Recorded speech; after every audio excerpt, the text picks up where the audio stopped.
What's going on, everybody? It is your boy Zamboni. I am a musician and astrologer, and it is time to talk about the astrology of the week ahead. As always, I thank you so very much for being here. Thank you for rocking with me to the end of this video, sending it to a friend, and thank you for sending me a tip via Venmo, Cash App, PayPal. That's very, very helpful for me.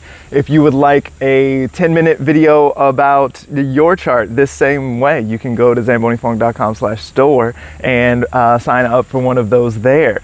Be sure to include some context so that I can speak directly to whatever's going on for you. You can also find a bunch of music on Spotify, Tidal, Pandora, Apple Music, wherever you like to get your music at. YouTube, it's in all the places. So check it out. Just put Zamboni Funk into the search bar over there and you will find it immediately. I'm very proud of this music. There's a bunch of new music coming out. Hopefully, send me the vibes, because maybe this week we can get it out. There's still some stuff in the way, but I know that this can work. So new music on the way. Thank you for rocking with me. Let's talk about the astrology of the week ahead. So this week we are coming up on the full moon. We got a big full moon in Aquarius. Aquarius, of course, is opposite to Leo. So we got the sun in Leo.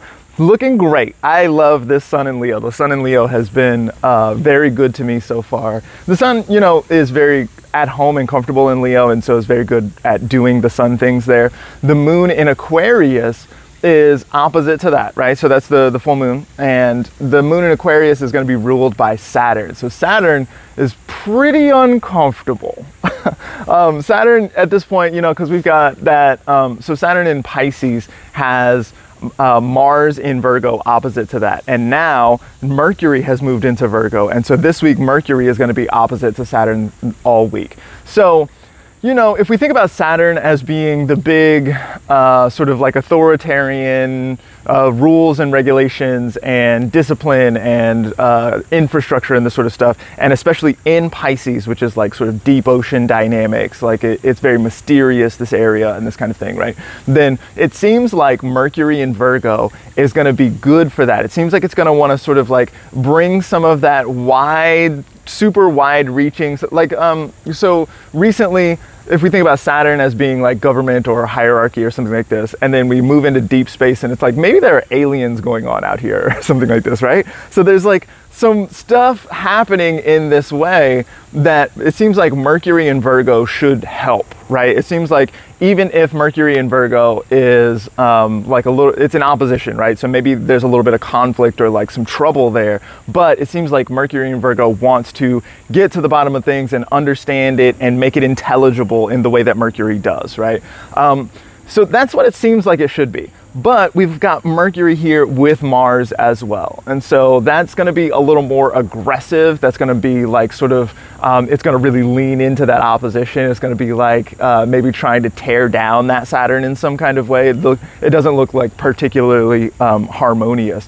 But then one thing that I've been seeing with this Mercury-Mars in Virgo situation is this looks really like hoity-toity about it, like knows what's right. It knows what the right thing is. It knows what the right move is. And this is one of the things that can happen with Virgo sometimes, is that it can sort of fall into this pit of like, I know it, I know better already, and like I can see all the problems with what you're saying, and fuck all that, right? And so this Mercury Mars looks really aggressive in that kind of way, but we got to remember that Mercury is headed toward a retrograde, right? And so we're not going to see that retrograde this week, but we are seeing a bunch of Mercury with malefics this week looking like it knows what the right thing is. And especially if we've got the sun in Leo at the same time, the sun in Leo is going to be very much like, here I am, it's about me. I know, I am I'm here, the party can start now, right?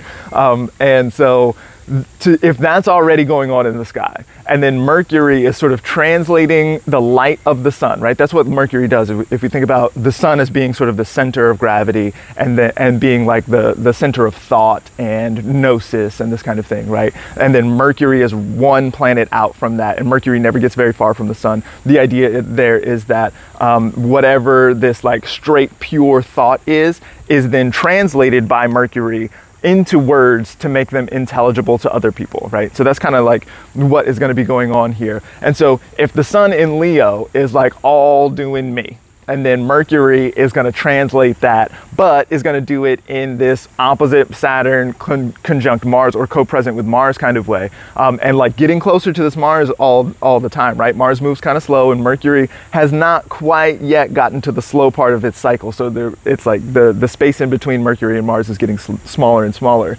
Then like that looks very self-important.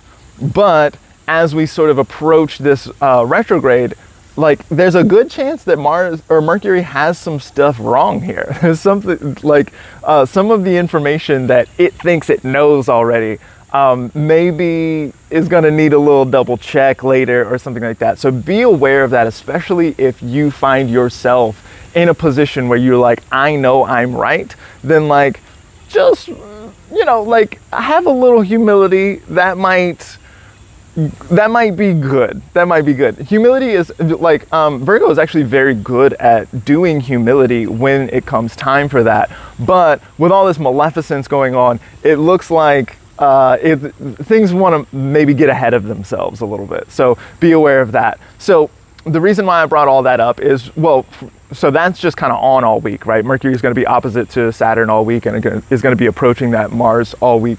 But then that is the full moon in Aquarius is ruled by that Saturn. So that full moon in Aquarius is going to like have a bunch of that in there. Now, one thing that's worth noting here is that that full moon in Aquarius is also square to Jupiter. And so the sun is going to be applying to a square with Jupiter in Taurus all week.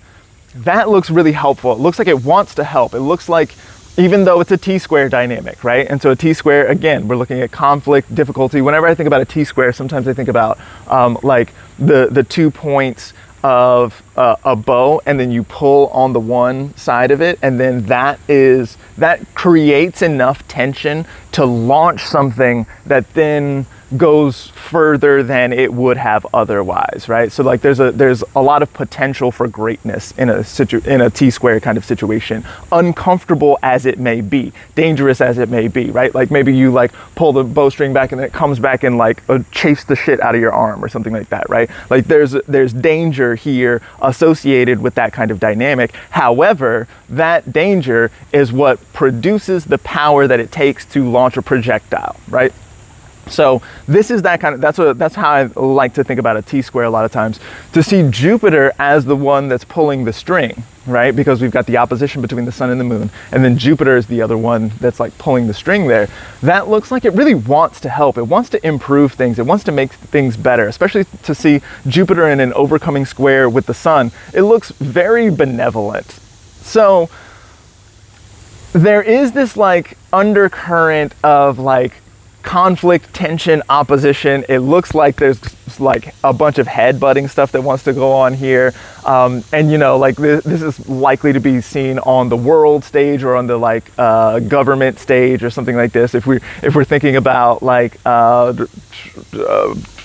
protests and what's going on, strike in like Hollywood and stuff like that, it's likely that is going to get like a little catty or something like this.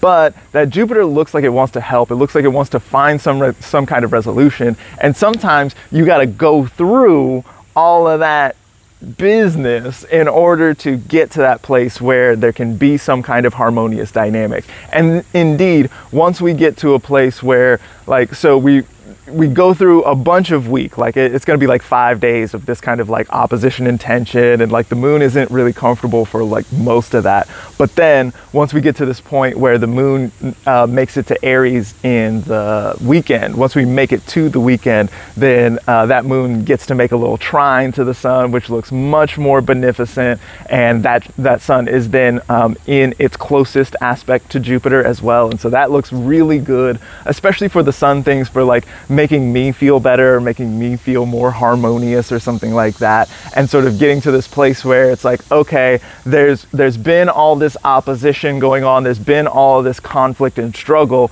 and how it's like a little bit like what doesn't kill me makes me stronger a little bit, right? Like there's sometimes you go through those flames and then you come out and you're like, oh, like I can survive shit like that. Like one of my friends who came from a hood ass area of Chicago said that one of the best things that can happen to a child is he gets punched in the face because he realizes that he can survive a punch to the face. This is a little bit like that. So you can make it to the weekend. Thank you all so much for being here. Check out the music. I'll check y'all next time. Bye.